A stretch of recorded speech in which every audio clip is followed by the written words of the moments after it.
Oh, of course. That's why. Well, we'll have to be happy with only having a stream this time. Hopefully I won't screw it up. Alright, so I need to turn on the Discord stream. The Discord stream. There we go. Alright, everyone's here. Everything's ready. Welcome everyone to Animation Lab. We are now back after Christmas holidays. Woo!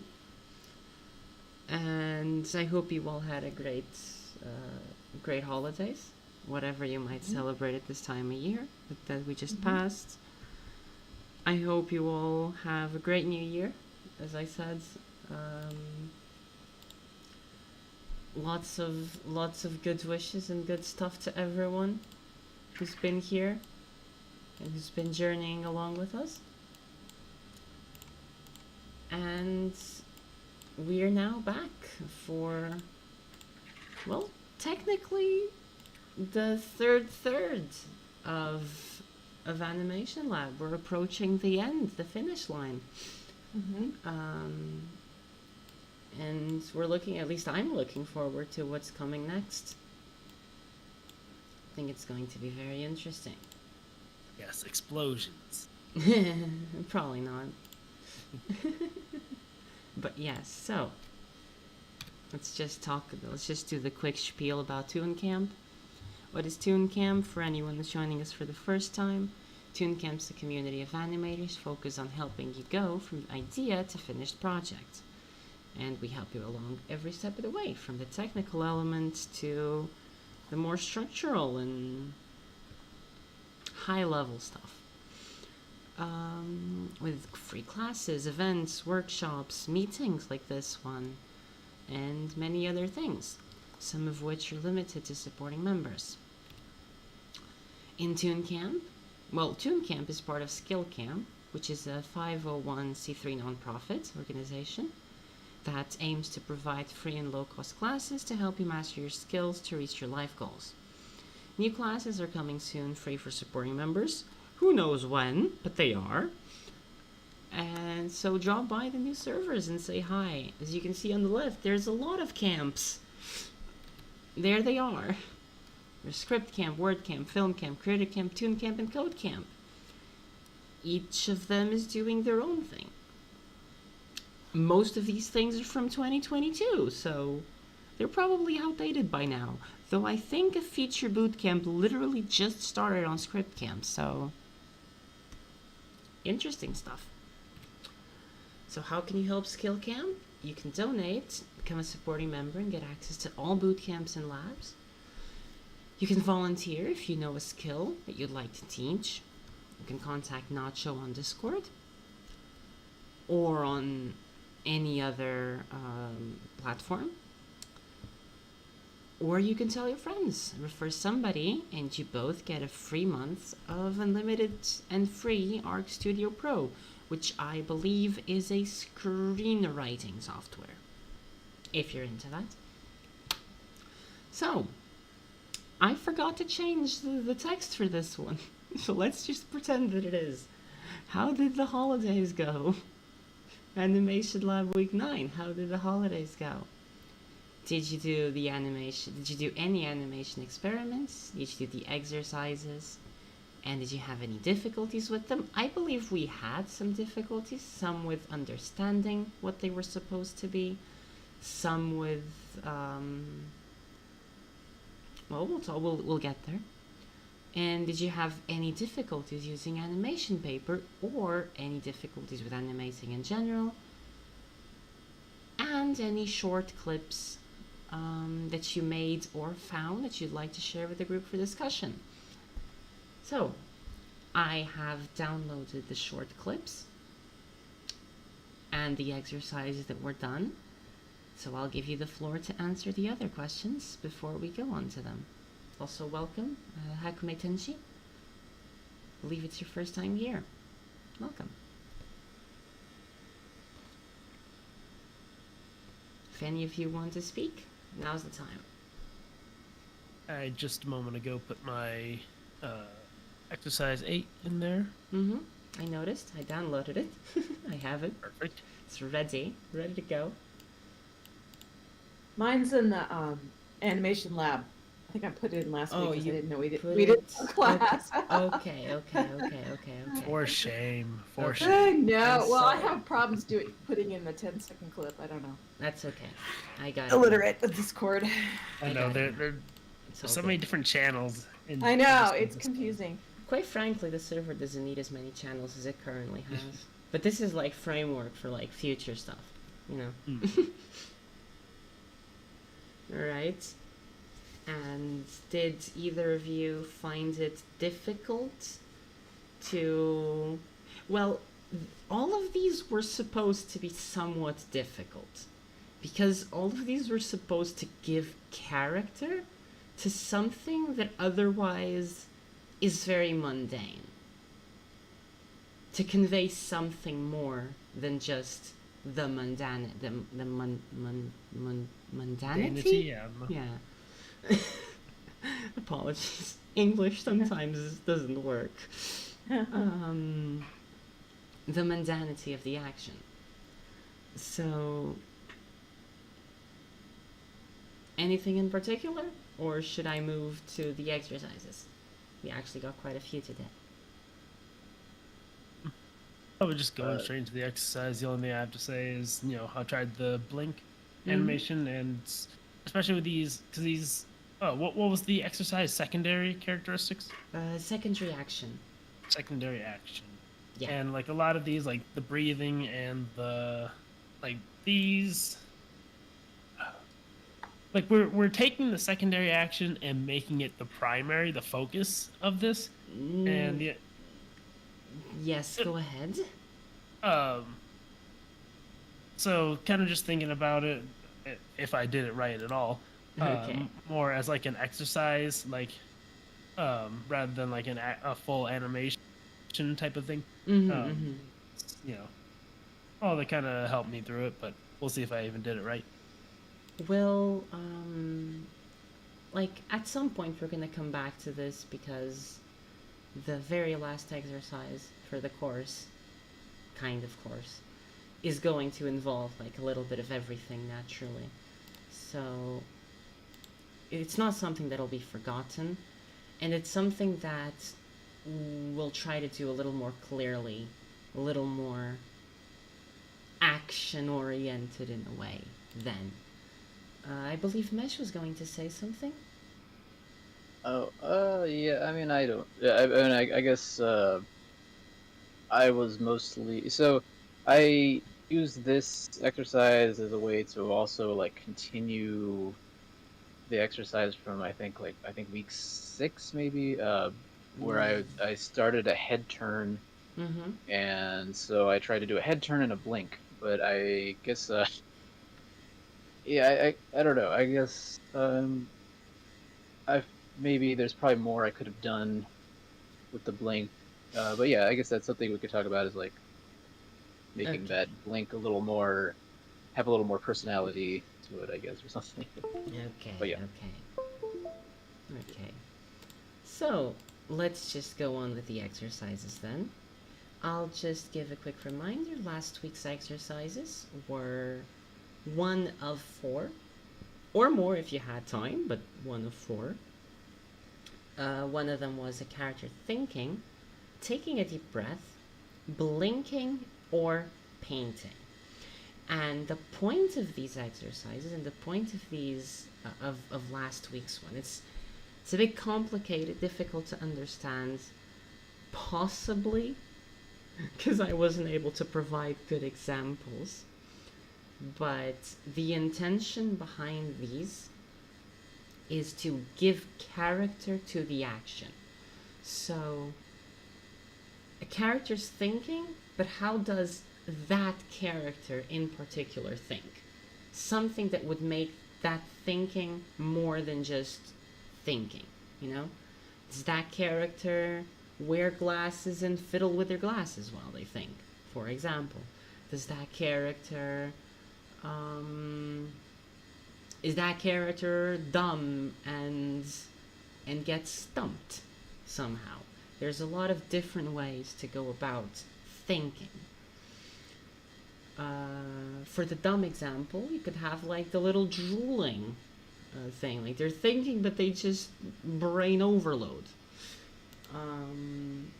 For a character taking a deep breath, well, I gave my example of that.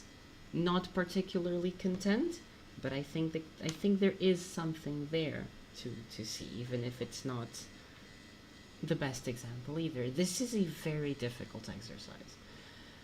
For a character blinking, it's to make the blinking, like blinking is very basic, which is also why it's extremely difficult. As the exercise here, I see one of you try to do a selfie, and I think that's a very interesting way to tackle it. The other one is a character painting, and painting is frankly a bit of an easier one in terms of concept. It's just more difficult in terms of execution.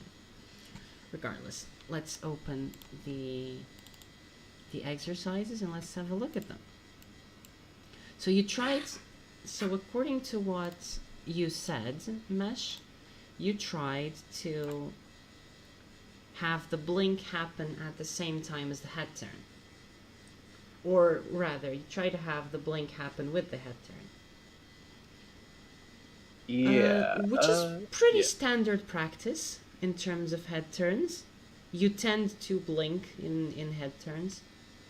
Characters tend to do that. In terms of the secondary action,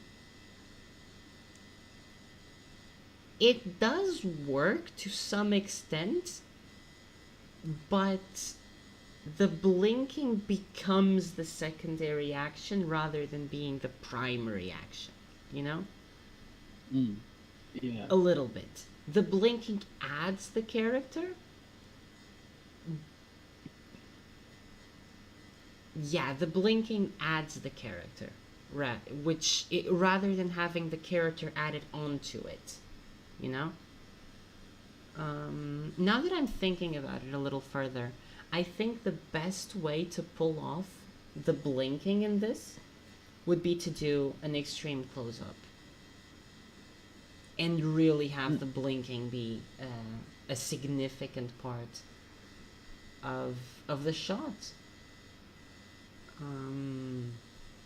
But yes, so in terms of the head turn itself, it is extremely sketchy. I can say that much. I want to look at this frame by frame. Yeah, so this is a character from Tekken Concrete, like Yeah, it's... or you got the character model sheet for me, yeah.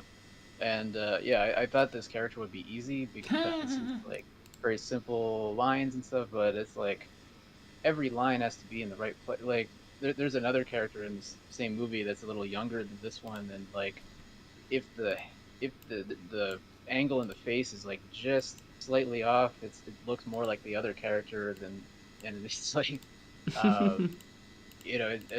yeah, I guess that's like the hard thing about this kind of like simple style is like it's deceptively difficult to get exactly right. Absolutely. Yeah. Okay, I can see what you're doing here. Okay. I'm just looking at this because it feels like there's a little bit of weirdness with the motion. Oh crap, there's two more. Like the motion itself. The motion like itself is a little bit on the iffy side. You got your slow outs, you got your slow ins. You kind of missed the arc though. Yeah. Which is why when you watch this, like, it works. But I feel like this can work, but you need something over here, you know? You need the curve to be drawn. right? Because currently you have this arc and then you have this arc, and you need to connect the two somehow. I feel like that's something that's happening from just a technical thing that would probably do a little bit for this. Also, I think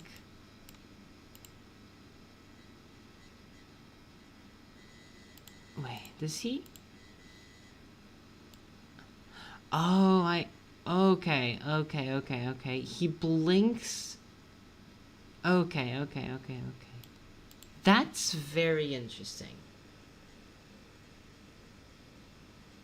That is very interesting because this is unintentionally, I believe, or rather somewhat intentionally. You can tell me that as I go. This is a very interesting way that you did it, because usually the blink happens here. So here the eyes are closed. In your case, the eyes close 2 frames later, or 2 drawings later, which means you do the entire blink at the end of the turn. Yes. Which is interesting, as in, like, it's awkward. It's a little unnatural, but that doesn't mean I'm not saying that in a bad sense, because we're talking here about secondary action. So we're talking about adding character. This is similar in a way to when you have like eyes that blink like this, you know? It's like, it's unnatural and it feels uneasy. And in some ways, having the blink so late feels a little bit like that. It draws the attention to it. I think that's interesting. I think that's definitely interesting. The blink here is definitely doing a good job at adding character to the rest of the turn. So I think you definitely did a good job with that part. Alright. Does anyone else want to say anything with regards to Mesh's I have a exercise? question. Yes. Oh, it's working. Yeah, it is working. Oh, Hello. hello. I was gonna ask. So if this animation like were to have the eyes closed, like kind of all the way until that last second that it opens up, how would that change it? I'm curious. Like, what would that mean, or? It's more natural in a way. The thing is, you would have the eyes closed here, and then they'd start opening pretty much the frame after, right? Because the movement, because this is a very snappy head turn. It's very much a kind of he shoots the head over in a direction. At least it feels like that was kind of the intention. Because that's what this anticipation feels like to me. You're anticipating and then boom, right? And it's like a little slingshot. So, like the clip I brought today to share is also from this movie, and yeah, like I watched a bunch of clips of it because it has that very snappy movement, and I wanted to try to capture something similar, but I think I kind of like it doesn't look like what you showed me with the arc and stuff. I think that was part of the problem, but yeah, like that's kind of Right. that. I just found like in that movie the animation is really interesting. Just the snappiness of the animation that was really interesting. Okay. Yeah. Is there a link to the reference material? We'll get there. He posted the clip as well, so we'll get to it. I have it here to show as well. Otherwise, it should be in the 10 second clips forum under clip Tekken trait. Oh, and the reference I use is in the turnarounds channel. Like Beatrice found the character model sheet for this character uh, like uh, because she asked one of the earlier classes, she asked like, oh, what's a character you like, and then she found the model sheet, so that was the reference that I used for. Right. What is this? Okay. So yeah. So having the blink happen earlier, if you move your head very quickly, you're going to feel the air brushing up against your eyelashes. And that instinctively makes you close your eyes, even if you don't close them fully. That's why it feels more natural to have the eyes be closed during the fastest part of the movement. Yeah. Also because you lose the notion of what's actually happening while you're turning your head really quickly. Like you can't see, it's too fast. And the head takes a time to do the blink. The mind takes a time to do the blink. That's why it's natural to have the blink happening at this point instead of a little bit later. The fact that the blink happens a little bit later, in a way, it does a lot of things. It makes it feel like incredulity in a way. The fact that it didn't happen earlier is the part that's a little uneasy. Because this is very much he turns and is like, what? Like, he turns like, what? He blinks to, it gives it very interesting character. And I think that very much works.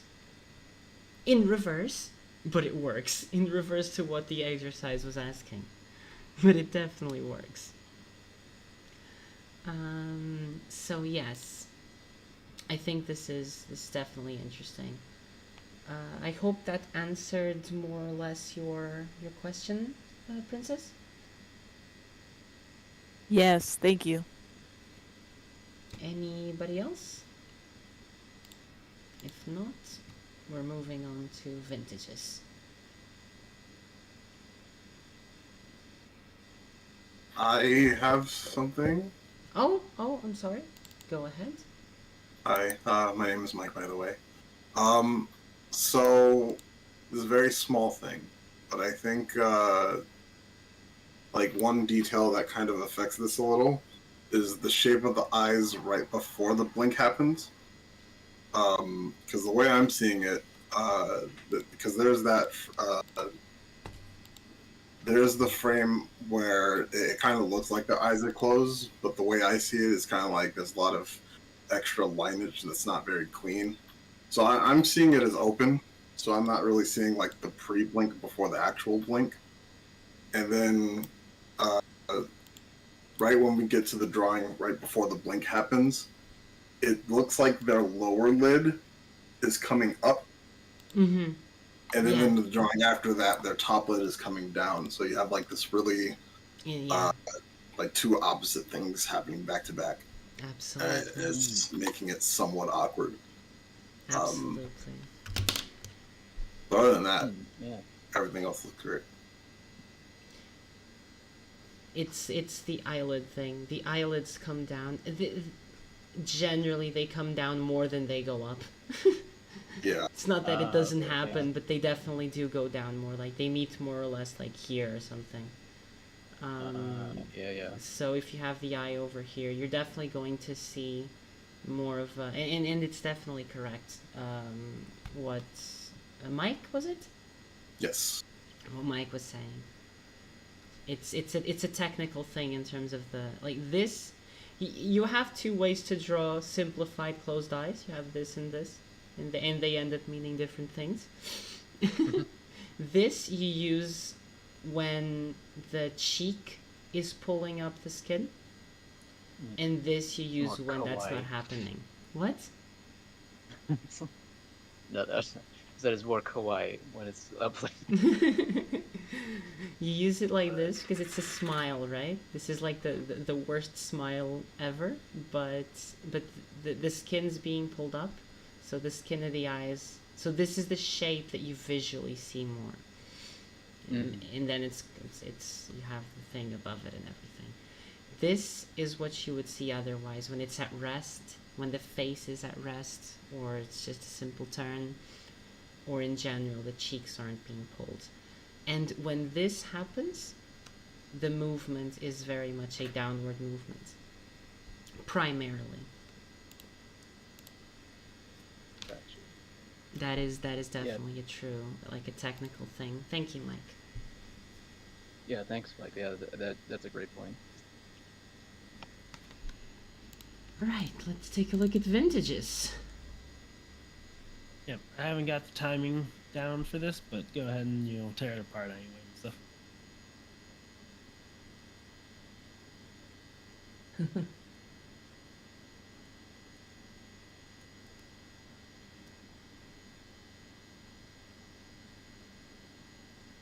Oh, you're smearing the finger, aren't you? Damn. That's some fast snapping of pictures.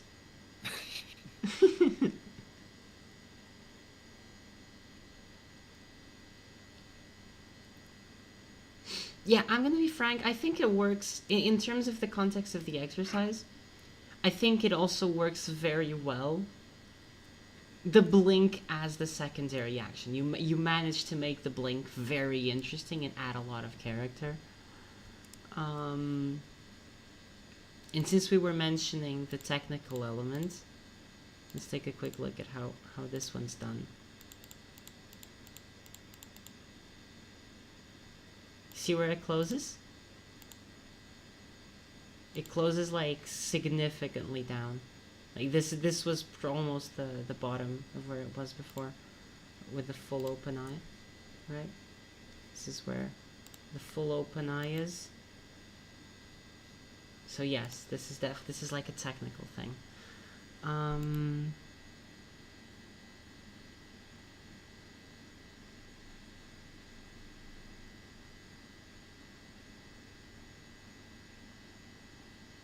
And this part's kind of hard to... I don't think I can really look at that last part. It's too sketchy. Yeah. You can tell where around this part is where the timing I didn't have time to actually work on the timing. You see the idea that I'm going for. I do. I like the way that, like... Okay, yeah. Like, interested blinking and everything. I feel like the blinks are too slow for what they are. Let's see. It's 1, 2, 3, 4, 5, 6. Are these frames looped? As in, like, did you do 1, 2, 3, 4, 3, 2, 1? Yeah. Okay.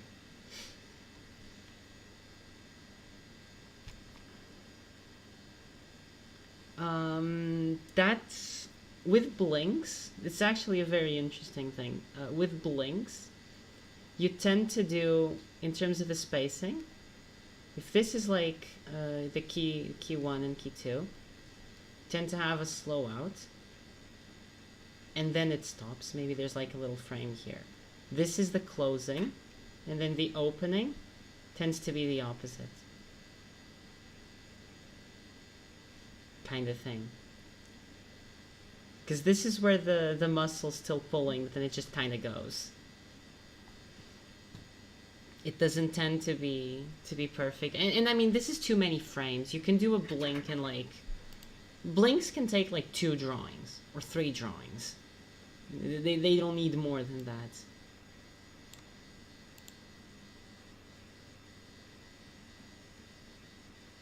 Yeah, I like how it just slowly falls asleep, and then it just speeds up. Just goes super fast. Okay.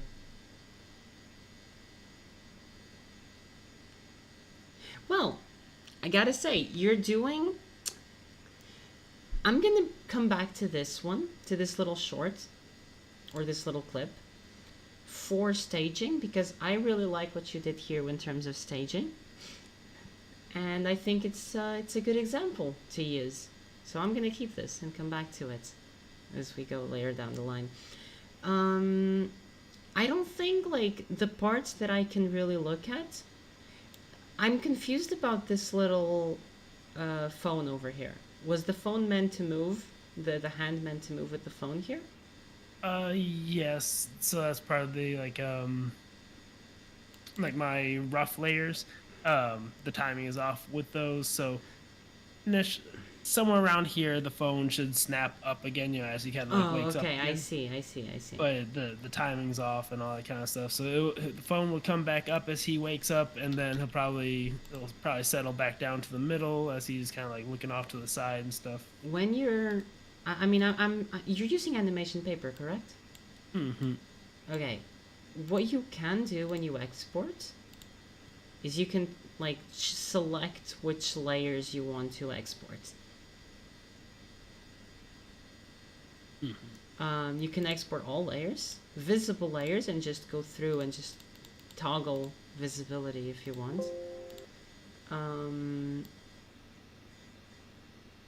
Because this part initially works perfectly fine without the sketch layers. And then the part where the sketch layers dominate, it's just not clear enough what's happening anyway. Yeah. But yeah, I think that's something. No, but I'd say it's an interesting thing. And yes, in terms of the exercise, it works very similarly to meshes, where the blinks add a lot of character. They definitely do, but they aren't the main action. It's it's your second time doing this, and I hate myself for telling you the same thing. This shouldn't be happening. But yes, the blinking would be extremely hard. It was probably the hardest one to do here. So Yeah, I like your suggestion with like a close up would be a good way to kind of put more emphasis on it. I think you both at least so far, did wonderful jobs at using the blinking to characterize. So even if you didn't strictly follow the exercise notes, I think you definitely used second reaction very effectively. And I don't think I have a lot to talk about. Let me see. Now, I definitely want to see this without the sketch layers. Do you think you can render it real quickly? Yeah, I can do that. Because I feel like they're distracting. Like, they're pulling the eye in a lot of different ways.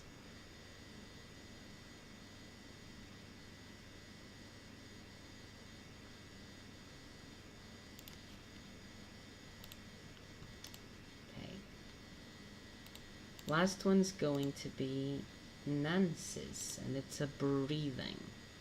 But let's just give Vintage a little bit of time. The renders are usually quick, so that doesn't concern me. Just tell me when it's done.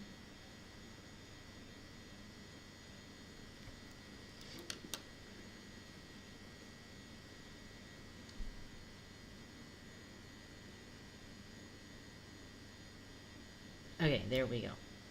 Let's download it. Should be in there now. Yeah, I got it. Just sending it over, and actually let's close this and open a new.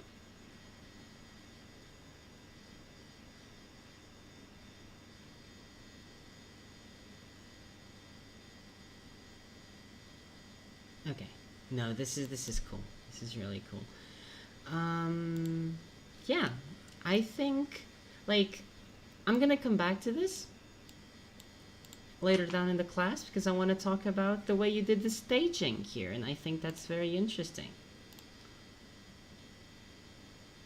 Because that's what we're going to be talking about today. Other than this, does anyone want to say anything about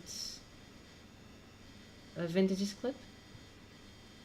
I think it has a lot of character. I love the drooling and the head snapping up, you know, when you fall asleep. So I thought it was really well done. That's the Okay. part where it feels like it is very well done. Yeah. The snapping though feels a little bit like it's still not timed properly. Uh-huh. Hmm. But other than that, yeah, it definitely feels very well done. I wanna see what was the smear frame. That's a very cool smear frame. Yeah, actually, like I really like this part where he just he like snaps the drool like back into his mouth like a spaghetti noodle or something like that like that. And also when he first leans over, it really does feel like the drool is just like falling out, like it's Yeah. like it has that the drool physics are very on point. The drool. They just happen a no. little too fast, I feel. But they are Yeah, on I point. could see that. Yeah, like it is a little quick when he first just snaps up, and also like his eyes are just suddenly open, Like which I this, guess kind of works, but yeah.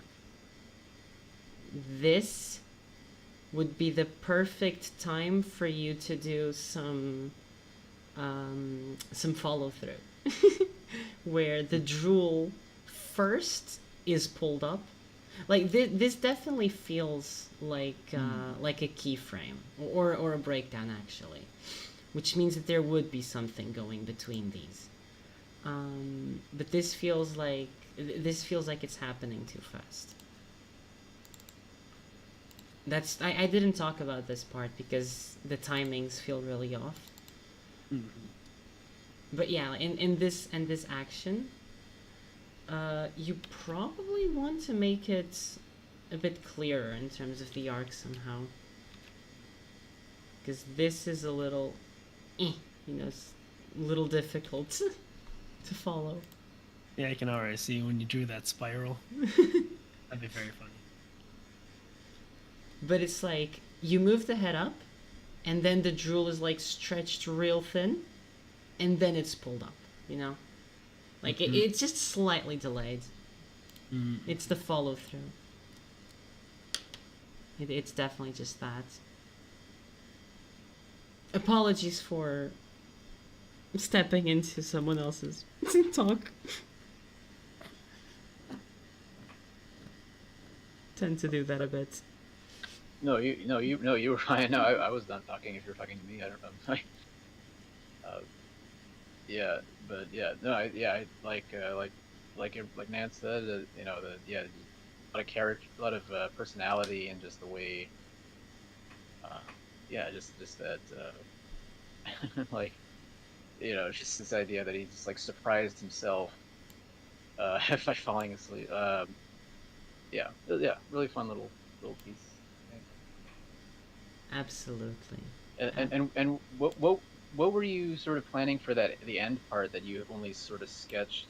I was just curious of what that next thing would have been. I was basically gonna have a head turn and then some, side profile blinks, and then probably turns back to the phone, and then I was gonna kind of reference the blinking guy meme. If you know the one I'm talking about. I've probably seen it, but I don't know it. By I'll post it in the thing. Nice. Nice. It do be that way. No, but this is very, very cool. This is very cool, Vintage.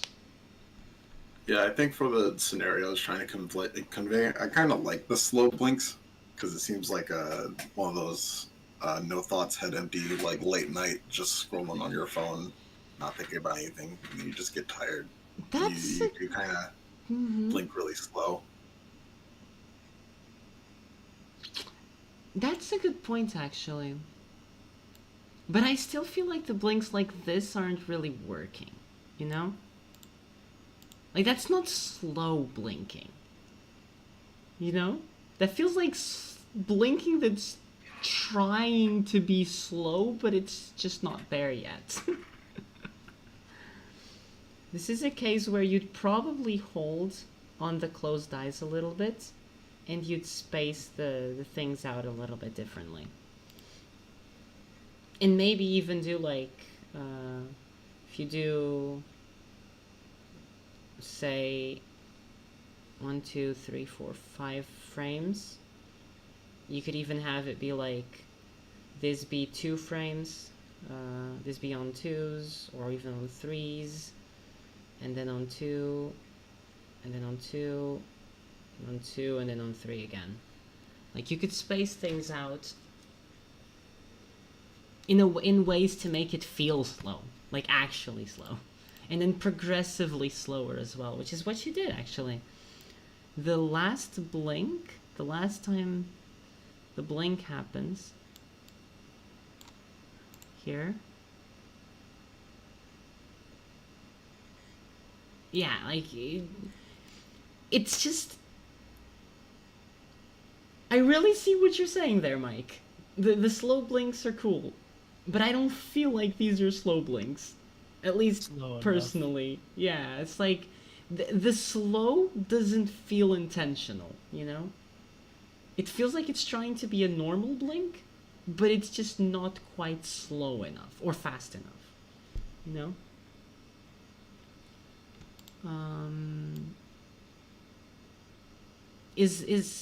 Do correct me if I'm wrong, Vintage, as well, like about like intentionality or everything or anything.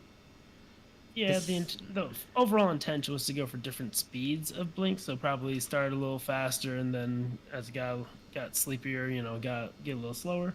But yeah, one of the things I was kind of struggling with, which I like your point, I was attempting to do like 2s for like the blinks, but it just kind of felt a little like sluggish in terms of like the animation, because I wasn't really intending for the slow blink.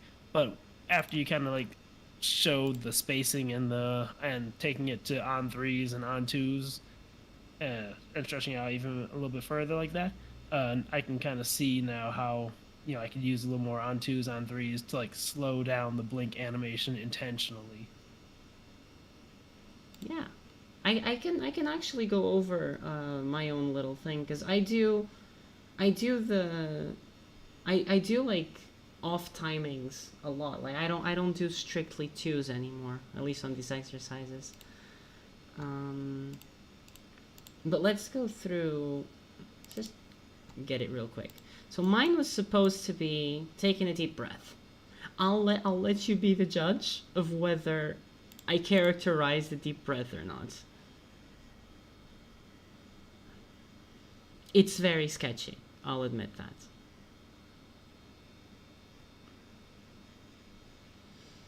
But in terms of the blinks, well, it's not a blink, it's more like closing eyes. And it starts here. And this is what I wanted to point out. It's like you have frame 1. Let's move forward. Frame 2.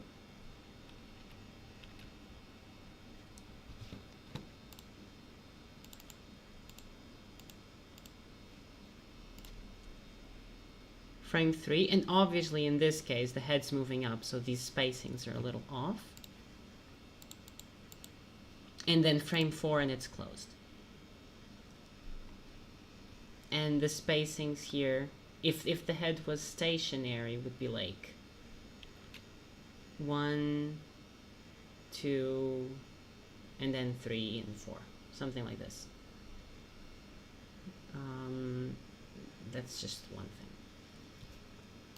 Because you don't really need a lot of frames for the blink, for a closing eyes action.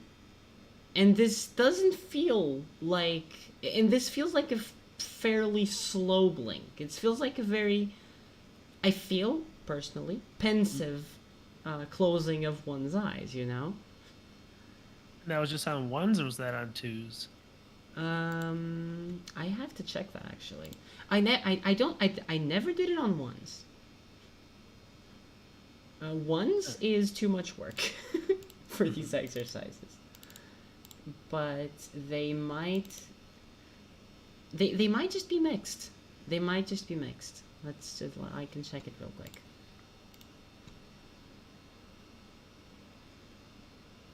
The spacing throughout and the timing felt good, but it didn't feel like it was ones. Oh no, it's not ones. I can guarantee you it's not ones. I do not recommend anyone to animate on ones for these exercises. The amount of work that it takes to animate on ones does not justify for exercises like this, like these. So the first one, this is just a hold. First one is 4 frames, 3 frames, 2 frames. So this one holds for 4. This one holds for 3, and the last one holds for 2. And at this point it's already on 2s.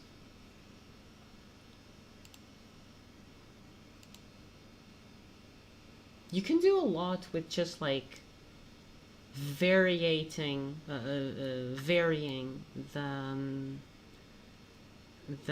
timings of the frames. That can definitely be a part of style and a part of intention. Yeah, and then there's the noise.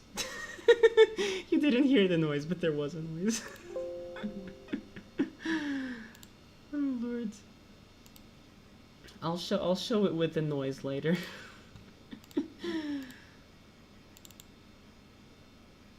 Let's go for the last one. Wait, it's not week 9? It is week 9. Oh yeah, it's in clips. Right, so. Too fast, but Yeah, the timings Yeah. definitely do need it's some even. It work. seems even faster than when I. Anyway, I was trying to get like. So I looked up online like people breathing, and I looked at myself breathing, and that's what I could come up with. I mean, the One shoulders of- go up. Yeah, the poses, like simple as they are, they feel like you know, like Cartoon Network cartoons in general. That works perfectly fine. You want to pay attention to little details, like yeah, the right. fact that that doesn't stop moving. Right. Yeah. I was Um, focusing on the upper body. Like, this is not part of like strictly animation, but in a sense, because the character's just staggering from left to right all the time and there's no consistency there, it's very hard to like judge arcs, judge the rest Right, of the motion. right. Like, it's a kind of thing where you can do the entire animation if you like in this way, and then you just do one pass where you make sure that there's one point that's perfectly fixed, you know. If you put a wheel on each side of the arm, it looks like the person's really hustling in wheelchair basketball. Yeah. True.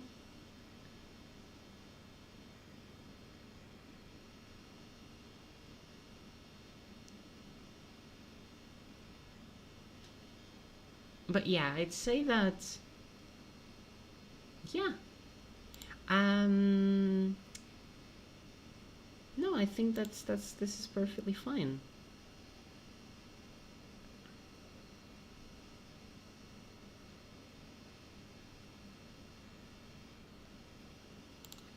See, this gets to be a little bit more complicated. So the technical aspects, I think it's going to be mostly technical in Right. terms of what we talk. Like the whole movement of the body, perfect.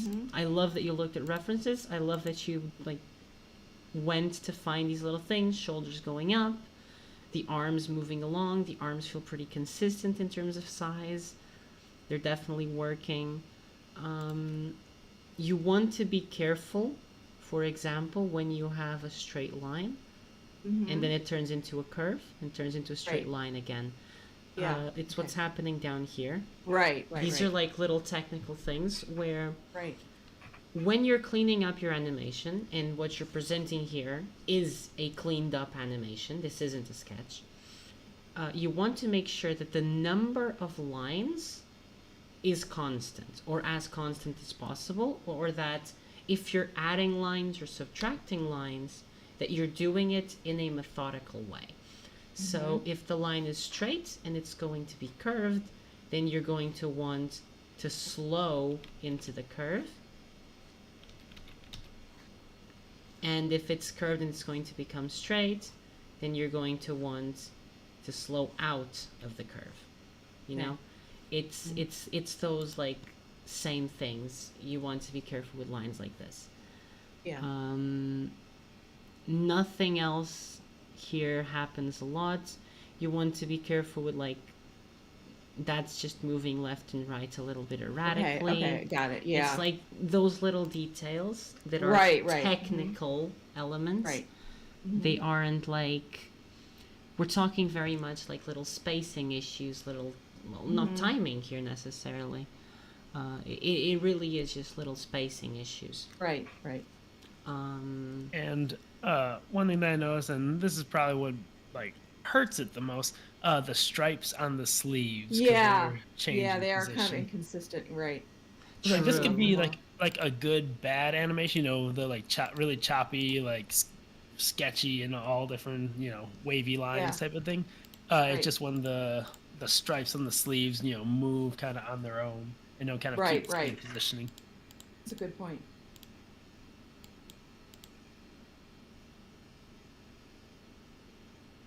Oh, right, this one, the one on the right, definitely just does a little Yeah. skip.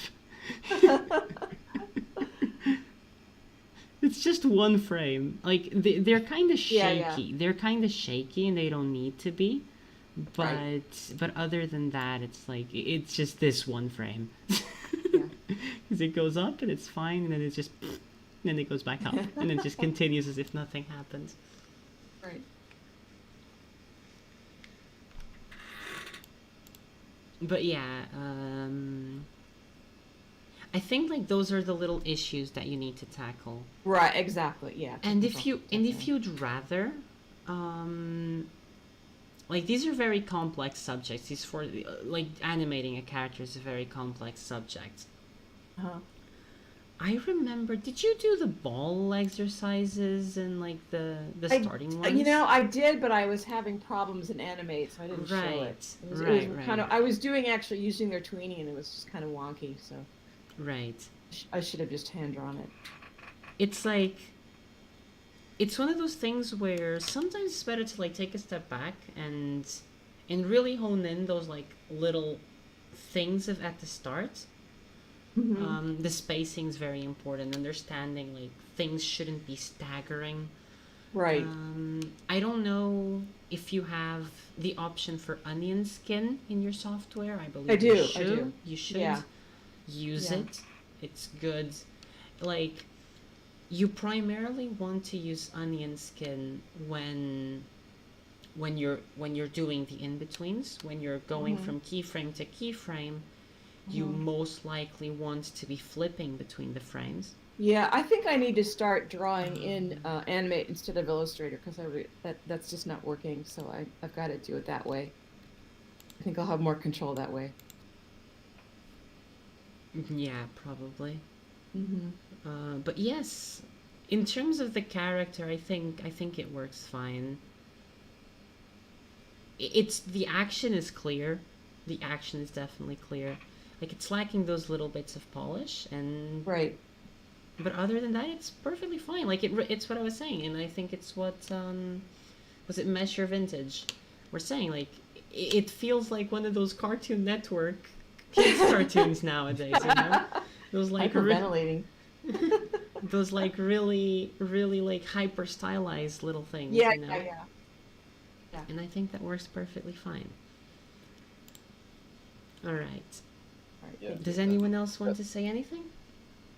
Yeah. Well, first of all, that was Vintage made that earlier comment just to give credit where it's due. But yeah, I also, I mean, I like the way the expression. I mean, like you can tell, like she probably just went through some kind of ordeal from. You can tell this is like a very like, oh, I just made it kind of a thing, and but the things that stood out to me, I think, what you do some so Beatrice already talked about sort of the technical things about things jumping around and stuff, but like the way her shirt, so like it's interesting, like when you have her breathe in, like her shirt sort of lifts up a little bit, and like Yeah, I that's think what I think I was reading about. Like when people breathe, their chest hmm lifts up and out. So I don't think yeah. I really made that, conveyed that very well. But I remember reading about that or looking Yeah, at that. yeah. I mean, I think like the fact that you have sort of the shirt moving, sort of like sort of sliding separately from. I mean, like I think maybe it would be interesting actually if you had a little more stuff like that, like the secondary action, maybe like on the hair, like the Yeah, hair could right, maybe be waving around a little bit as right. well, Uh-huh. and but yeah, I think yeah, and the one thing that maybe to me was like the thing that kind of made it harder for me to focus on the motion was just the attachment point on her head, like to her neck. Uh-huh. I feel like maybe it could be moved forward, like her head could just be moved forward a little bit, Uh-huh. Okay. because I feel like her neck is kind of attached too close to the chin, if that makes Okay, it like good it like point. like if it's like a three-dimensional thing, uh, but that's also maybe a stylistic choice. But I think it would look a little better if the head was like moved a little to the right compared to with the neck, just to Okay, good give a little good more point. dimension there. But Yeah. yeah, I think yeah, like Beatrice said, the emotion, the action reads very well. Yeah, so yeah. All right. Right. In that case, let's take a quick look at the clip that you sent before we move.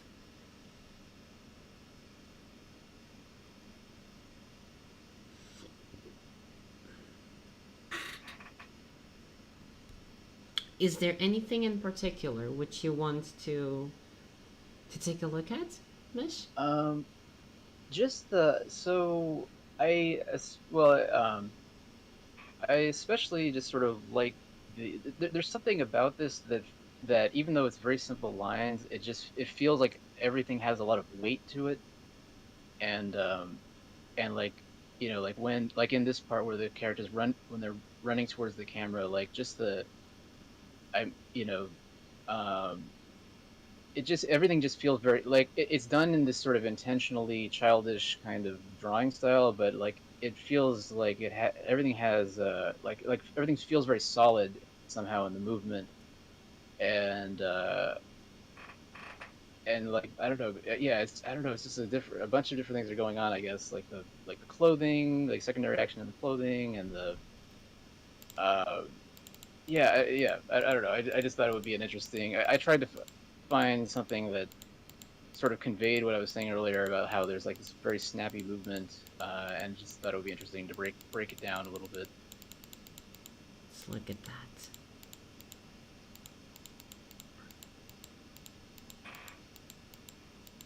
Front run cycles are very difficult as well. Any kind of front facing walk cycle or run cycle gets very weird very fast.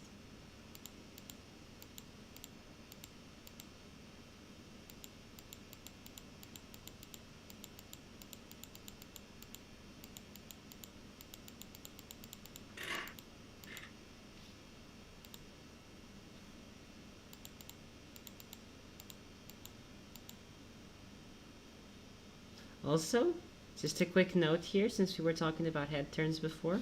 Notice how this character is going to turn his head over to this guy, and notice when the blink happens. Um,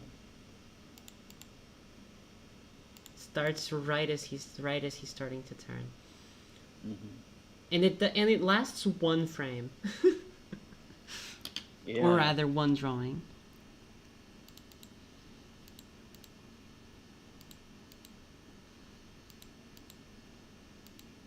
And there's the blur as well.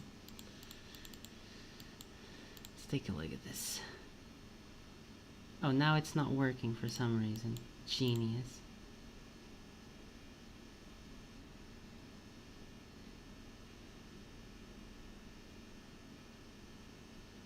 There's a lot of actions happening here, and this is also like, I'm glad that you brought a clip. Is this a movie or a show?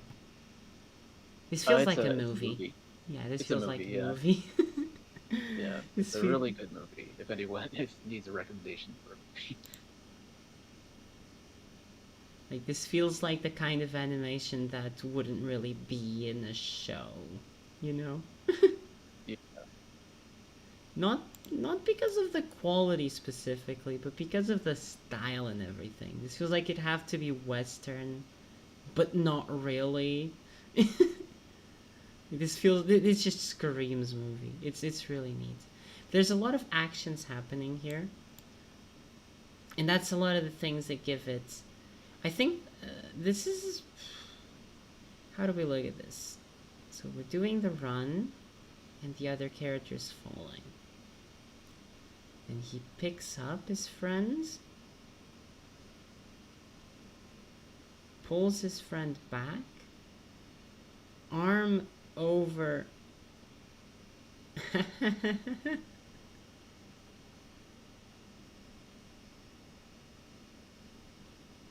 Arm over the shoulder.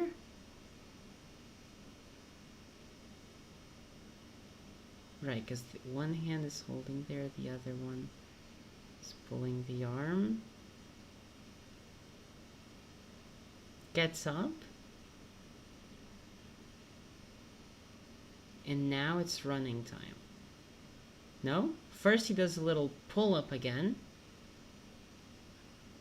Yeah. And then he starts to run with his friend. And his friend, notice, his friend's mostly just dragging along. He's still running. Holding a person that's not moving is fucking difficult. So he's still running, but he's kind of just dragging along behind the dude in white.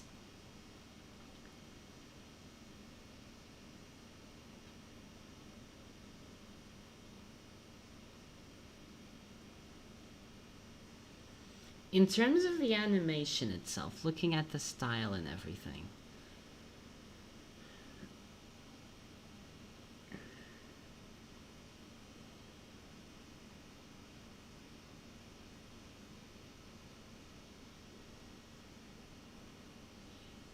this is part graphic style. It's hard. I'm trying to see what about this is movement and what about this is visual.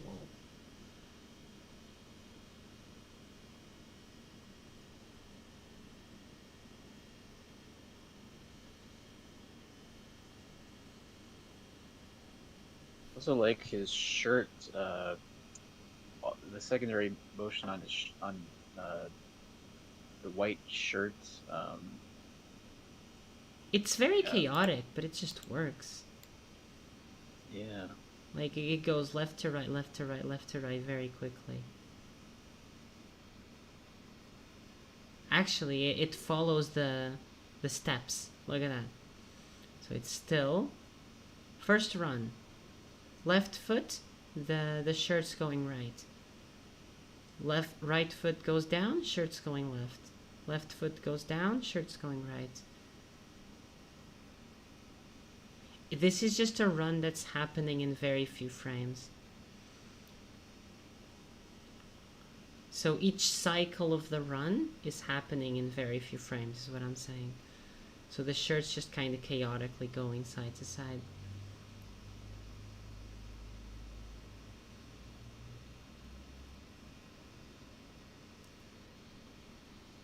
That being said, like, all of the other principles, like spacing is obviously here, like the way it's working. The arcs, we can look at the arcs of the things if you want. I don't think that's necessary. Naturally, the arcs do work. Do keep in mind, for example, the foot here. The falling of the foot doesn't need a slow out, or a slow in this case. It just crashes against the ground, and then we react to that. It's very typical. The other one is dragging his foot along.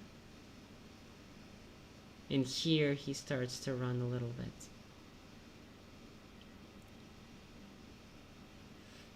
Oh, we're gonna talk about this. Not today, but we're gonna eventually talk about this. This is exaggeration. I just Where? noticed that too. That's really good. Like it's this is a completely broken neck, but it's so Yeah. fast that you don't really see it.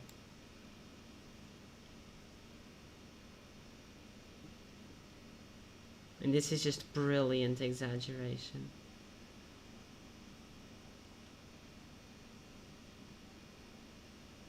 Also, stretching the face, and then squashing it when it comes down. I mean, his whole body is squashing, but yes. Obviously, we're mentioning second reaction, or I'm sorry, follow through on the shirts.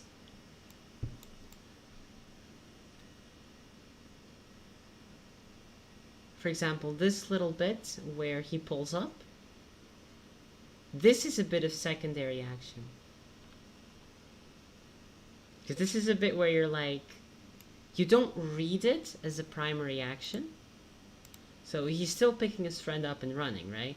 This is just a little bit that tells you he's not strong enough to have picked up his friend straight up.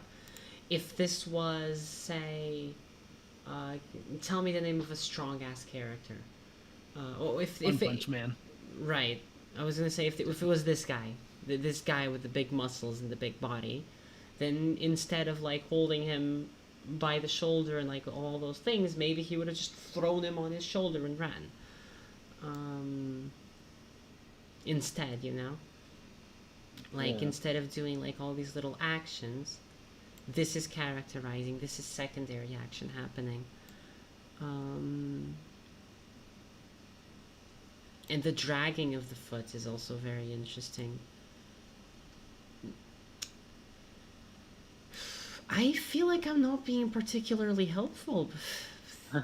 No, I think no. It's I know. This maybe there's a lot going on in this clip, so maybe I chose a clip that wasn't specific enough to talk about like one thing, but I think you did a great job just sort of breaking it down. So yeah, that's Like- kind of all I wanted. I think that the conclusion in terms of what you were saying, which is like the animation is snappy and everything, the animation feels snappy, or animation tends to feel snappier when these are the kinds of timings and spacings you're working with. You know? When the movements are fast and everything. And here you do have a lot of that. Because you're dealing with children, right? So this guy is actually very slow. When you pick up, let's just count the steps this guy takes. 1, 2, 3, 4, 5, 6, 7, 8. And that was like very, very, very quick. So what you have in terms of the spacing and the actual run cycle is that you have a run cycle that's done in 4 frames. I'm pretty sure. Or 4 drawings. So, one step. 1, 2, 3, 4 touches. 1, 2, 3 touches. 1, 2, 3 touches. You see? Like, and that's one of the things that makes the run feel very much like a ta ta ta ta ta ta ta ta ta ta ta ta kind of thing. Because it is happening exactly at that pace. But it is still following the key positions of a run. You're still having this moment that's followed by pulling the foot forward. That is then followed by the next one, which is laying the foot down. But by the time he's laying the foot down, the other one's already way up in the air. So what's happening is that the arc here was here, here, and then pulls up very, very fast. And because it pulls up very fast, it gives you the notion that it was slipping as well. And then here goes here, and then here. I need to do this properly. I need to actually go through the frames and not just like estimate where things are.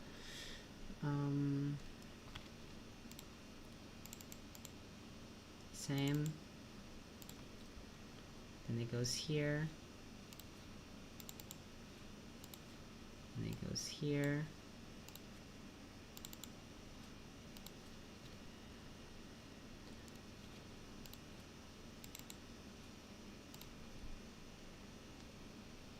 And this is the arc of motion.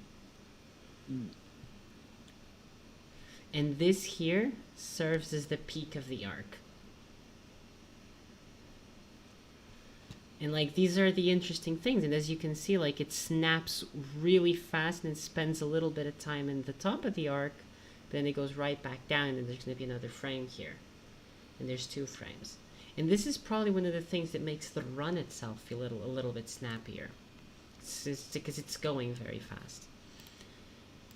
Whew, this has been a very long opening to the thing.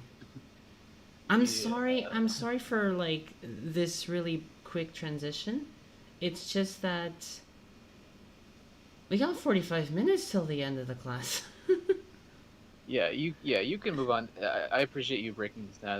That helped a lot. But yeah, you could definitely go ahead and move on to the next part. I need to be quicker with these things. Thank you. You're welcome. So let's just do a quick rundown. We're talking about staging today. Staging, and I brought this picture because I really like this movie. It's not animation, but I really like this movie.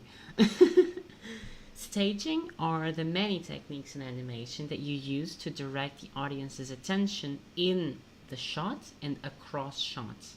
And because of the staging elements that were used in Vintage's animation, I wanted to use it as an example. I also brought other examples that we can look at. These techniques are similar to staging in film and theater, because it's basically the same thing. You're blocking in the shapes and the things so that you're looking at the right place and you're anticipating the movements that are coming next and everything.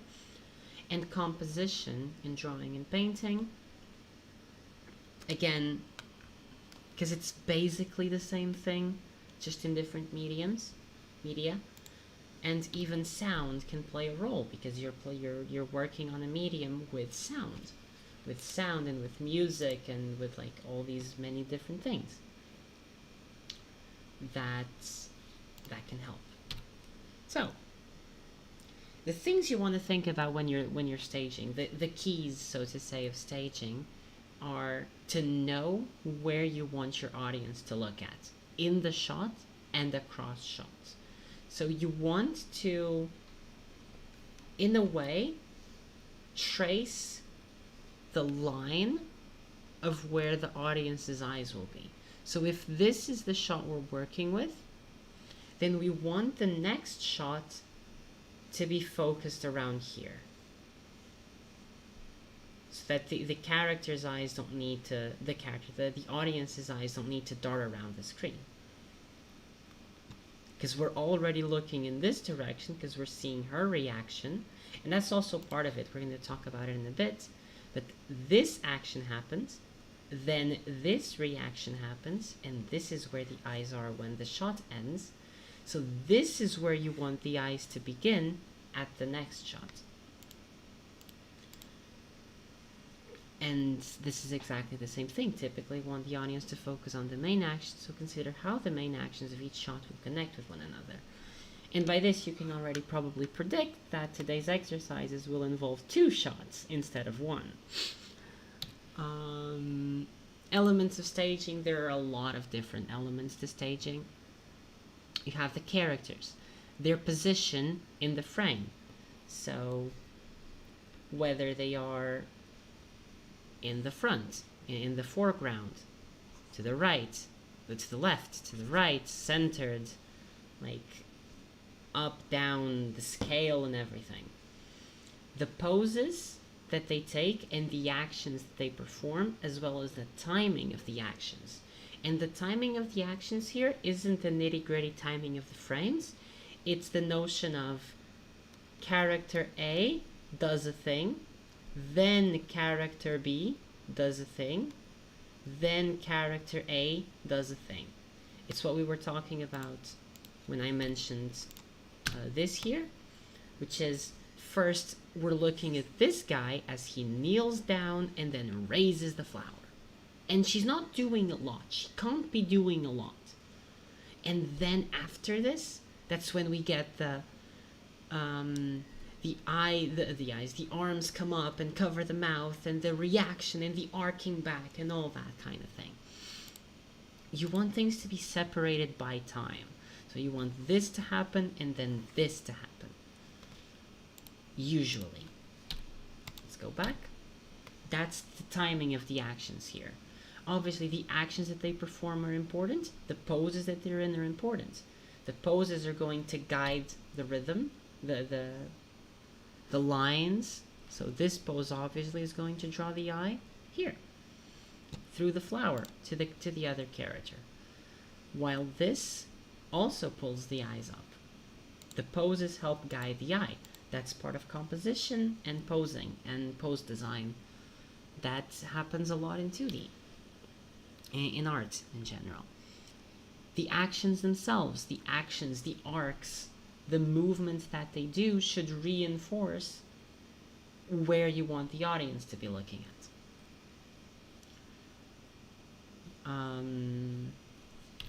Going back here. He's going down, you're going back up. He's going down and lifting the arm and lifting the flower.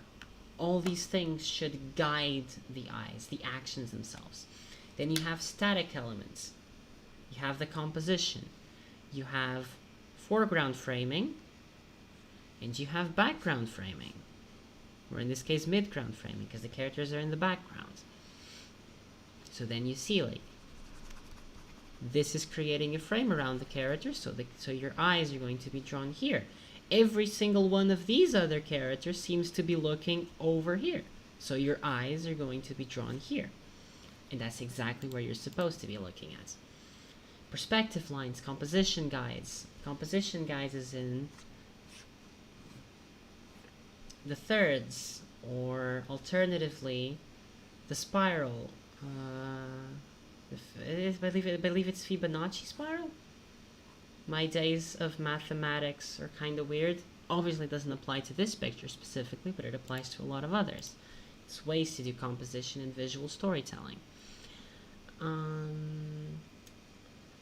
Foreground elements, background elements, shot composition.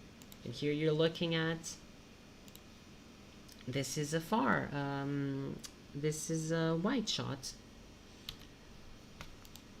This here would be a wide shot as well, actually. This here, these terms are actually kind of failing me right now. But the point is, what you choose to show, the type of shot, the type of lens. Sometimes you're going to be exaggerating the lens a lot. Sometimes you're going to be shaking the camera. Sometimes you're going to be doing all these things. And it also gets into coloring now. Coloring plays a big role, such as in here. In here you have a very much, this is colored and this is not colored. So you're going to be looking at the center picture. It's compositional stuff, very much. Let's move. The sounds, where it's coming from, and what kind of Foley you hear, as well as the voice acting and everything. And here I'm saying where it's coming from, because if a sound's coming from the left, then you can assume that something is going to happen in the left. If a sound's coming from the right, you can assume that it's going to happen in the right. If it's coming from behind, and yes, there's ways to do that with just normal speakers or headsets, you can assume something's happening behind the characters, and you can then act accordingly with the characters to anticipate that shot. And the Foley, because what you're hearing. Foley is the sound effects, technically. Foley is the steps. It's the hinges on a door. It's the horse trotting. It's like all those little sounds that make up the soundscape of an animation. In something more cartoony, it could be like the boings and the bings and the chow and whatever that give it a little bit more comedic value. Like all these things are part of Foley in a way. Although those would be more specifically special effects, while Foley tends to be about representing what's actually in the universe. Sound that's in the universe. And then obviously the narrative is crucial for staging because you want your staging to follow your narrative. You want your audience to be looking at where the story beat is happening. And then you want all these things as well to reinforce the story beat. So you want the sound to fit the story beat. You want the sound to tell the story. You want the composition to tell the story. More than just guiding the audience, the eyes of the audience, you want all these elements to work in combination for that story point. And I brought this shot specifically because of that moment of narrative, because as it's probably been noted by people here before, I am a very big fan of Made in Abyss. So I'm going to do a little bit of spoilerless analysis of this thing. In this story, it's very quickly set up that there's this thing called the Curse of the Abyss, which means that if a person, a human, walks up in the abyss, they're going to be hit by a kind of malady. At first it's somewhat mild, but as you go deeper and deeper, it gets worse and worse, to the point of death. It gets dark. Now, the thing is, because of that, a lot of the framings of the abyss, the way that the compositions, the shot types, and everything is done, is usually framed from above. So you're seeing the characters, you're seeing them from above, meaning that they're typical, and in terms of the actual actions, the actions are usually going down. You don't see them going up. So when you're seeing this, where everything's paying attention here, and this is the first time in this context that you're seeing this situation, and you know this is a very dangerous situation because of narrative context, and you're getting framed right here, and you're seeing these three characters walking up these stairs in this very much grounded kind of framing where the horizon line's pretty much in line with what the characters are at. This makes you immediately think, holy crap, they're going up the stairs. This is bad. And that helps to convey, like, or to implant a doubt and to tell a little bit more of the narrative. In this case, I'm not going to spoil what happens, but it is one of the things that, like, all these little compositional things are doing. We can also talk about the dark and the light. Contrast. Oh, well, actually, the light's kind of like here. This is still dark. Contrast. So, the shapes of light and dark, and then the framings and everything, and then the extra dark over here to make you really go into the cave or into the staircase. All these little things. So, that was basically a speed run of staging. Let me fix that. That is not correct. So while I fix that, does anyone have any question about it? Because I believe there probably will be.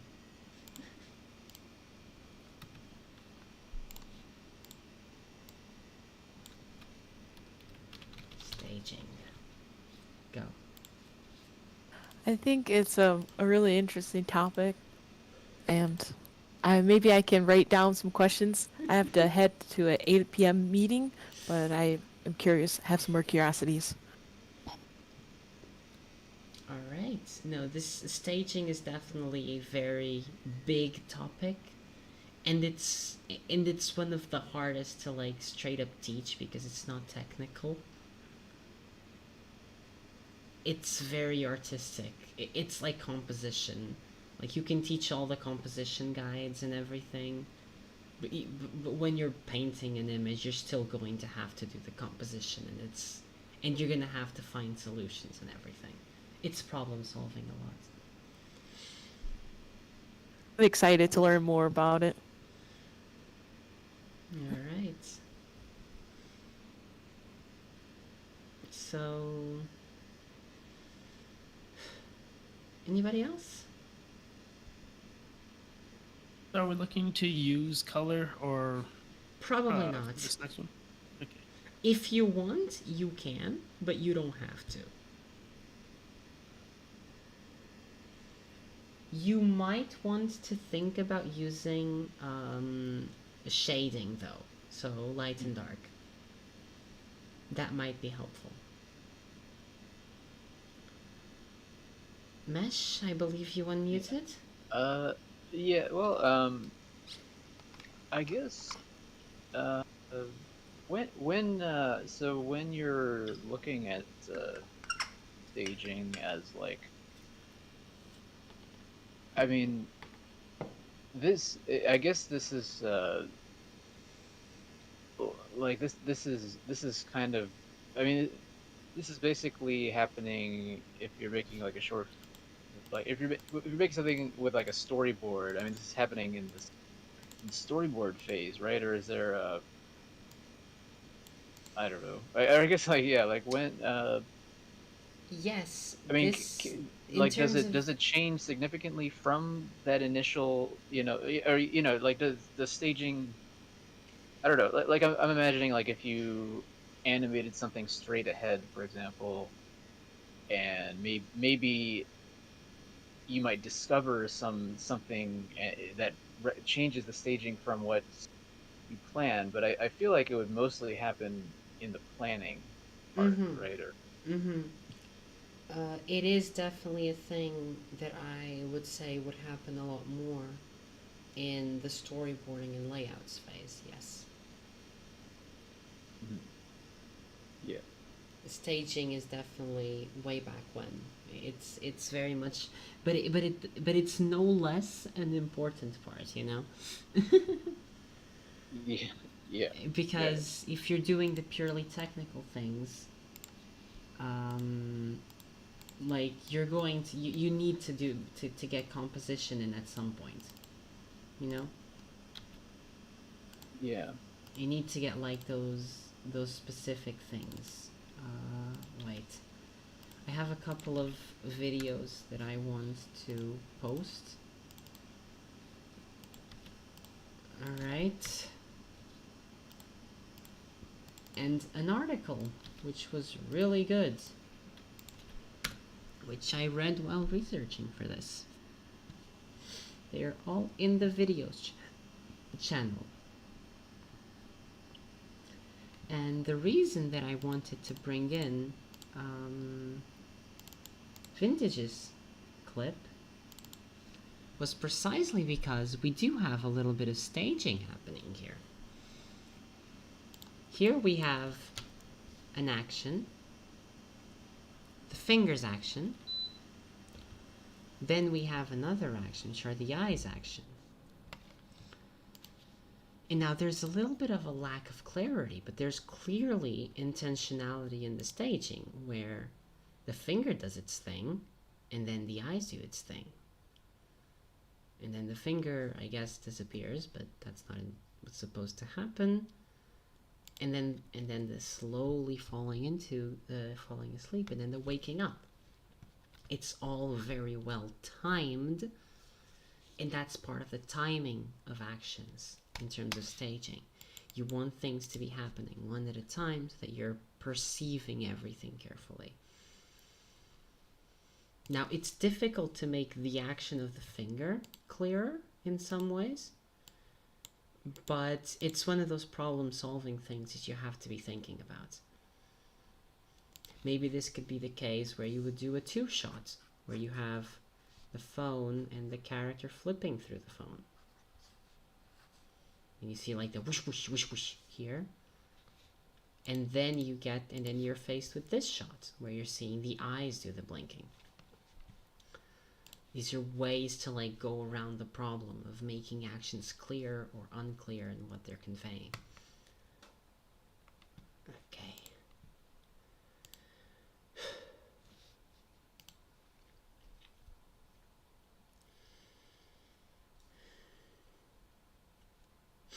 So, shall we move into the exercises? I think so. suppose we shall. The key to this exercise is not written, but one thing that I want you to keep in mind is 2 shots.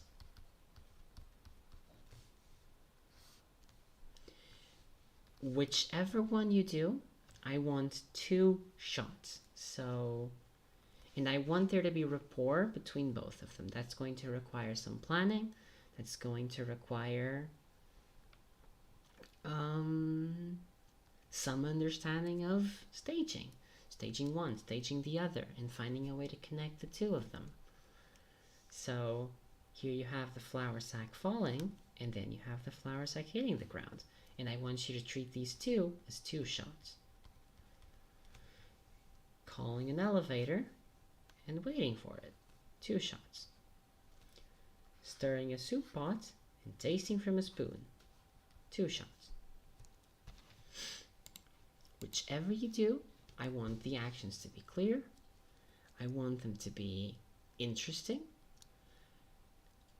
And you can think about creating mood. You can think about creating like all those different things as well. The point is, 2 shots are necessary because you want to create rapport between them, and I want you to focus on the staging between them. The animation doesn't need to be amazing technically. It can be very quick. It can be sketchy. That's fine. The point is that the staging is there and it's working. So the point is that you get the audience to look at where you want them, for how long you want them, and feeling how you want them to feel. And then when you switch to the other one, same thing.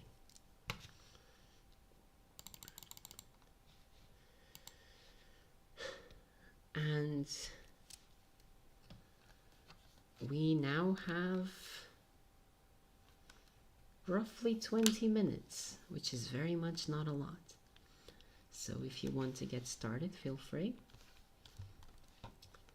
And yeah, also I have a question. Yes, Nance? So when you say 2 shots, is it separated by like blank? No. Technically, I'm not sure how to do it. Like blank space, or I'm not sure how you do that. It's a cut. Mm-hmm. So it's a cut. It's like the clip from Tekken where you have 1 shot, 2 shots. Right? Okay. Like Yeah. where it goes from 1 cut. You know? Mm-hmm. That's it. Mm-hmm. Okay. 1 shot, 2 shot.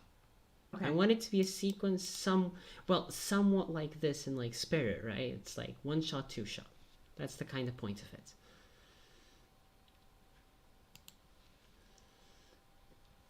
It's not blank space. It's meant to create a connection between the 2.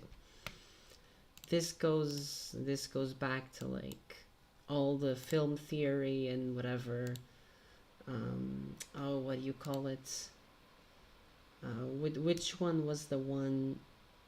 The Russian director that came up with like. I think it's Eisenstein, right? Sergei. Eisenstein effect. No, Kuleshov effect. That's it. Oh, that. Oh, okay. The never mind. Kuleshov effect. the Kuleshov effect is precisely the thing where it's a very interesting effect. It's a film editing effect demonstrating by Lev Kuleshov, where by seeing two images, one after the other, this is Wikipedia, we can probably do better than that. By seeing two images, moving images, one after the other, you immediately create a mental image, a mental connection between them. Now you can reinforce it intentionally or go against it. But it's always going to be there. So what Lev Kuleshov did in the 1910s and 20s is a very simple film where he took 4 shots. He took a plate of food, I believe it's a coffin, and a very sexy woman. And then he recorded the face of a man, doing the most neutral expression he could think of. And when placing the man after the plate of food, the audience would read it as the man's looking hungry. When placing the man after the coffin, the audience would read it, oh, he's looking mournful.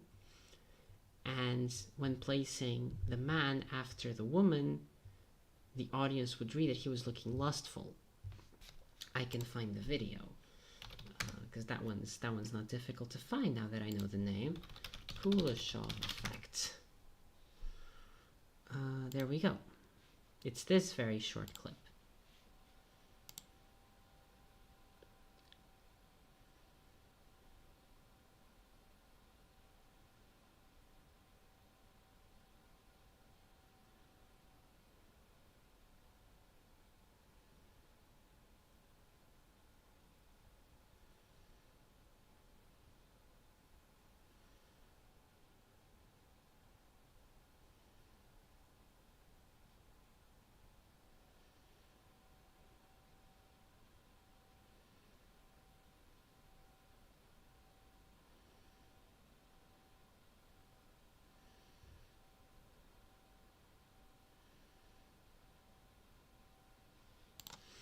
And the point is that just by the virtue of there being two images juxtaposed, you will create a connection. So the connection will always be there somehow. But you can do it intentionally. Like, obviously these ones weren't done intentionally.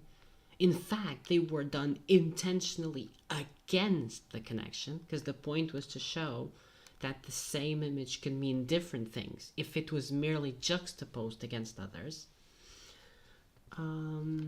So it was directly working against it. It was not meant to work in tandem with it. But yes, it goes all the way back to that. So yes, you're supposed to do 2 shots. 1, 2, 1, 2, 1, 2. And again, feel free to use reference. Feel free to look at already existing shorts and films and anime and whatever you want to look at. And that is it. I'll be here for the next 15 minutes more or less, setting up my own workspace and getting this ready. If you want to show anything while I'm still here, feel free to. And if you want to show anything throughout the week, also feel free to. If you have any questions, now is also the time. I'm just going to send this over to the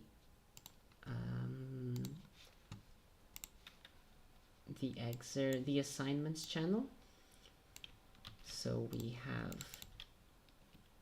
something to read from, a permanent record,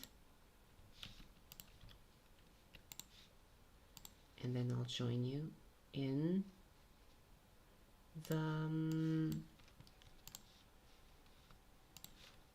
the exercises. So this is week 9 staging.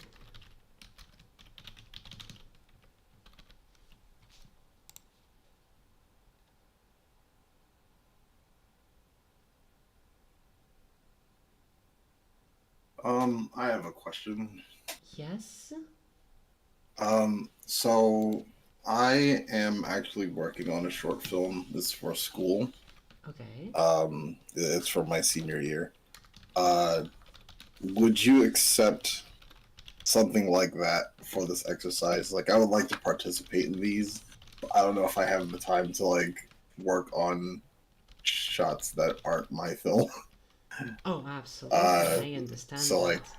yeah. So if I try to implement the stuff talked about here, and try to make something for this, but also for that could be used for the film at the same time. Would you Yeah, yeah, also yeah. accept that? Yeah, obviously. Feel free to. Okay. That's definitely not an issue. Absolutely. Unfortunately, I don't have any flour sacks in the film, so I have to ask.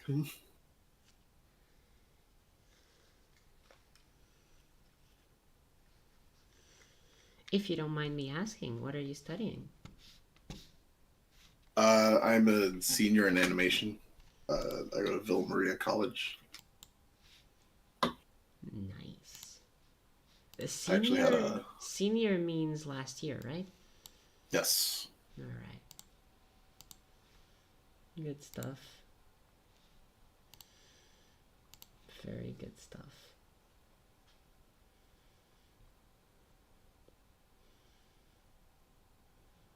I mean, I feel like most of this stuff should be familiar to you by now. All right.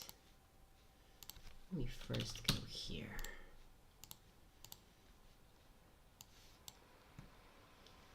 Am I streaming yet? No. Then I'll start streaming again.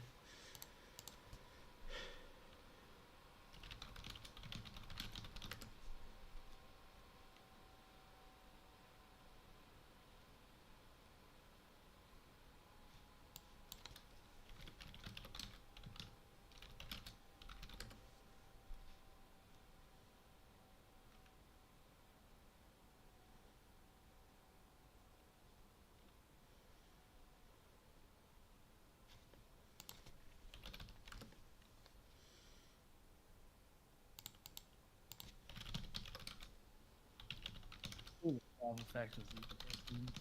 What? The Kuleshov effect Yes? is interesting, mostly because he just had the expression that he asked the guy. I don't know if that's him or not. To create is an odd one. He's doing the smarmy smirk. Exactly. But it's precisely because of that it works so well.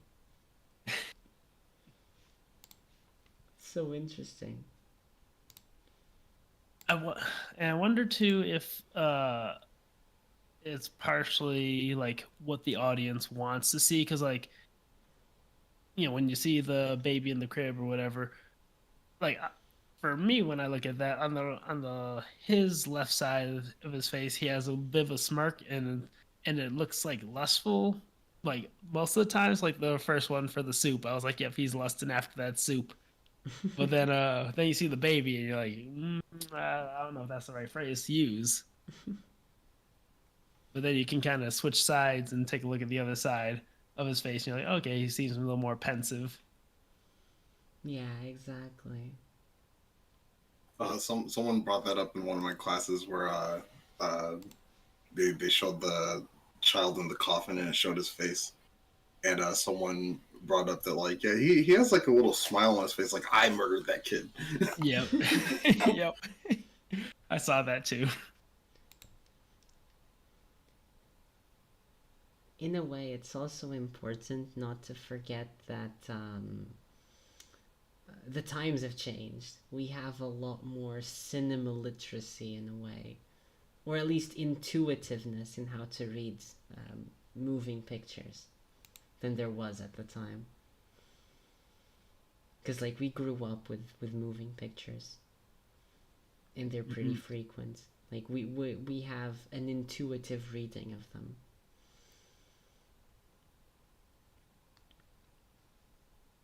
Yeah, that's another thing that like to that point is sort of like I guess since it was so new back then, and like this, it's like, oh, look at this thing you can do with just juxtaposing images. It's sort of, uh,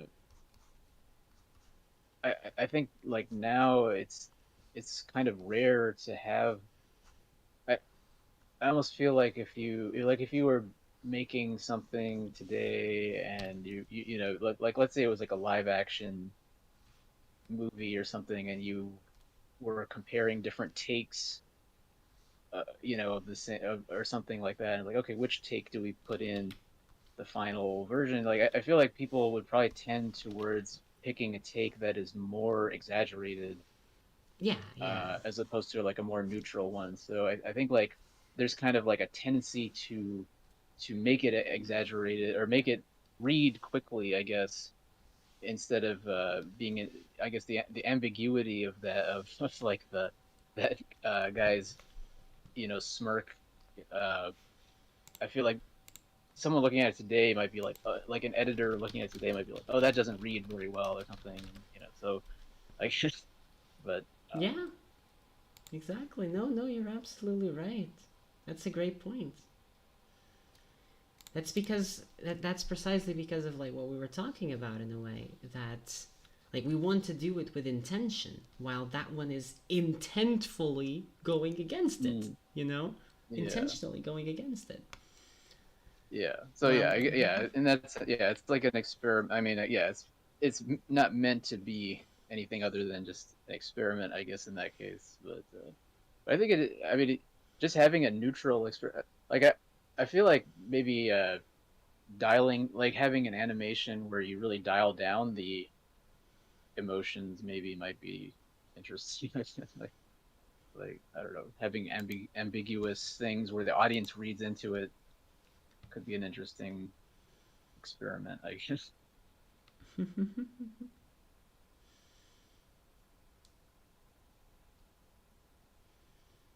I didn't I didn't intentionally make this guy uh, look like he wants to kill this person, but maybe that's what the audience wants, and they read into it.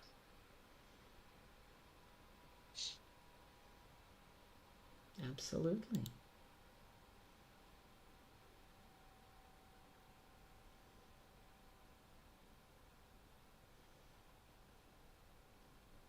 Did you intentionally not mention the ghost in the first staging?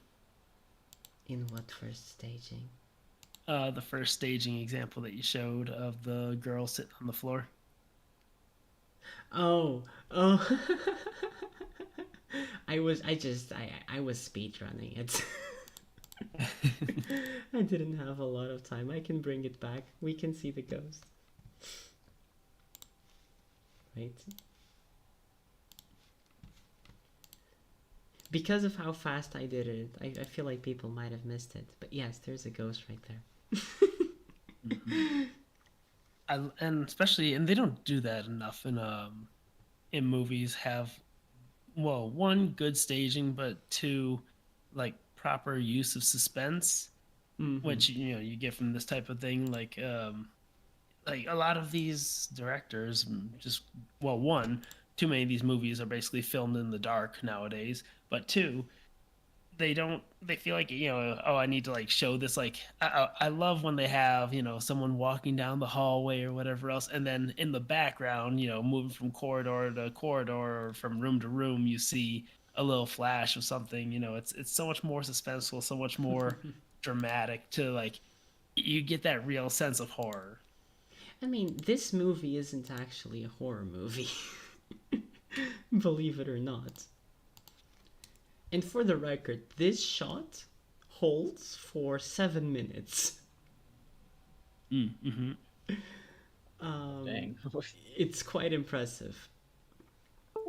This is in terms of like movie, like what this thing is, I think like comparing it to 2001: A Space Odyssey isn't too bad. It's the same kind of like vibe, you know? Mm-hmm. It's just not science fiction. What is the name of the movie again? A ghost story. Oh, Ghost Story. it's one of those movies that you leave, you end the movie, you finish the movie, and you're like, that didn't make fucking sense, but I liked it. You know, like at least in some Yeah. ways, it's a very emotional thing. It's very much not a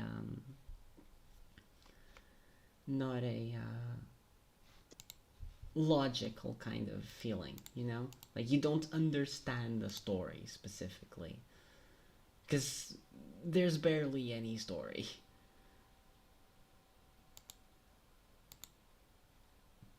Alright. Let me just try to set this up really quickly before I leave.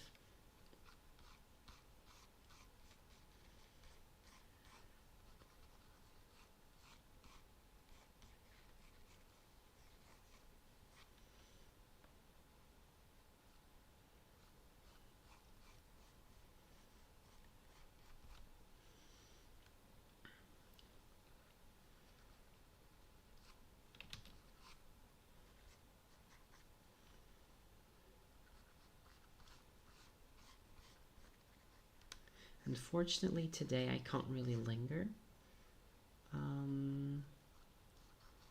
For multiple reasons.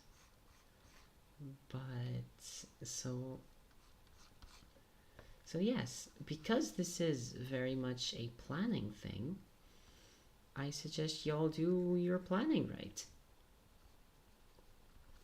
Because it's going So to did be you want important. did you Yes? want character movement in there, or is it just the two scenes? Or I mean, I'm the two confused. scenes are going to involve movement. Okay, so there is okay. If a character is pressing an elevator button, something's going to happen. Yeah, okay. You know, they're going to do something. If a character's stirring a pot, they're going to be stirring a pot.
Is Mike still there? Yes, he is.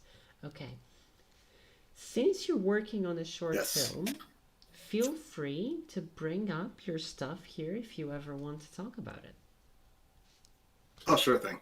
That's like what the beginning part is supposed to be. I just gotta start being quicker with it. I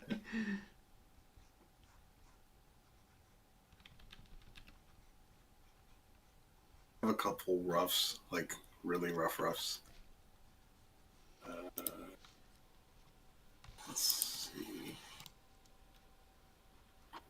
Where would I post them? You would send them along with like the rest of the clips for each class. I mean, we were not going to talk about them now. So the point is, if you go here, do you see this 10-second clips channel? Yep. You go here, and then you go new post, and then you say clip. and then you write the title of the clip, whatever it might be. Okay. And then you just add your little clip there, like what Mesh did over here. Clip tech and concrete, and then he just added the clip.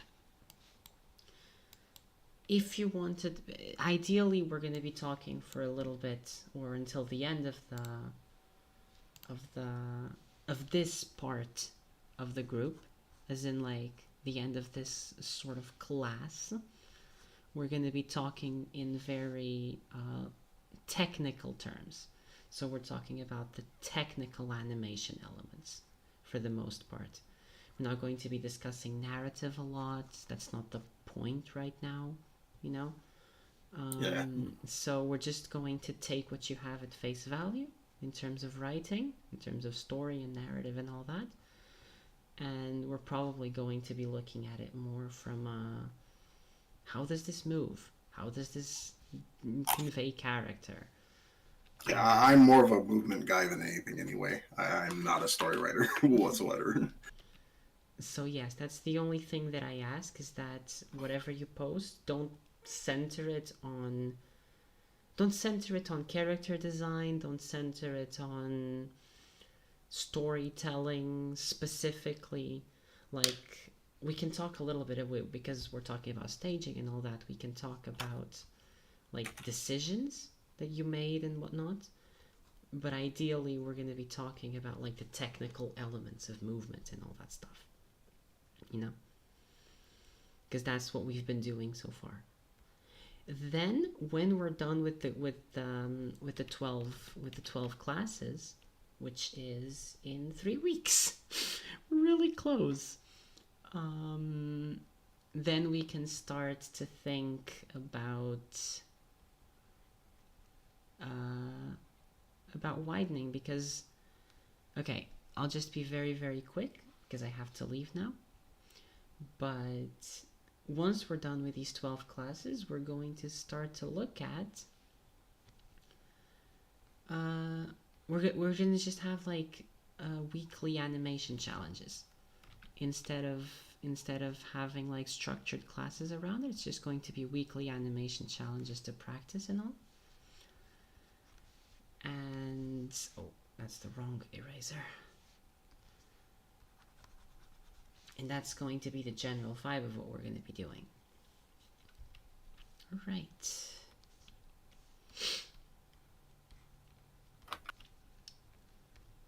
And so instead, because there's not going to be any kind of like classes happening, we're going to be a lot more free to like talk about projects and our goals and like our personal things.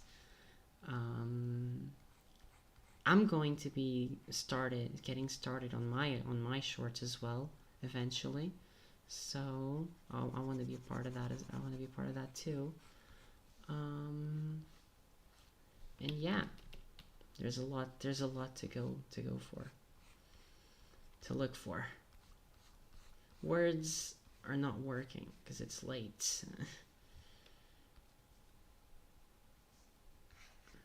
I'm gonna head out, so thank you again, and I'll see you next week. All right, see you, Nance. Good night. Thank you. Have a good one.